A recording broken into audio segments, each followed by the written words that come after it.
Welcome to home style. అందరూ ఎలా ఉన్నారు? అందరూ బాగుండాలి, అందులో మనం ఉండాలి.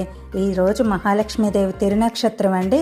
విష్ణుపత్ని నమో నమః అనుకుంటూ ఇంకా స్టార్ట్ చేసుకుంటున్నాను. అంటే ఆవిడకి అన్ని నామాల్లో కల్లా విష్ణుపత్ని అంటే చాలా పొంగిపోతూ ఉంటారండి. అలాగే ఈరోజు ఇంకా పూజ అది ఇలా కానిచ్చుకుంటున్నానండి. ఈరోజు మహాలక్ష్మీదేవి పుట్టినరోజు తిరునక్షత్రం అండి. ఆవిడ ఈరోజు పాల్గొన మాసంలో ఉత్తర పాల్గొని నక్షత్రంలో అయితే జన్మించడం జరిగింది. మనకి క్షీరసాగర మదనం జరిగినప్పుడు అమృతంతో పాటు కల్పవృక్షం, కామధేనువు అందరూ ఉద్భవించారు కదా. అలాగే శ్రీ మహాలక్ష్మీదేవి కూడాను సముద్రంలో ఎంచి పాల కడలి చిలికినప్పుడు శ్రీ మహాలక్ష్మీదేవి కూడా అలాగే ఉద్భవించిన రోజు అంటాము. శ్రీమన్నారాయణమూర్తిని వివాహం ఆడిన రోజు అంటాము. దాన్ని ఇలా ఈ రోజు అయితే ఇలా జరుపుకుంటూ ఉంటామండి. దానికోసం ఇంకా పూజ అలంకరణ అది ఇంకా సిద్ధం చేసుకుంటున్నాను. ఇంకా పూజ అయితే స్టార్ట్ చేసుకుందాం.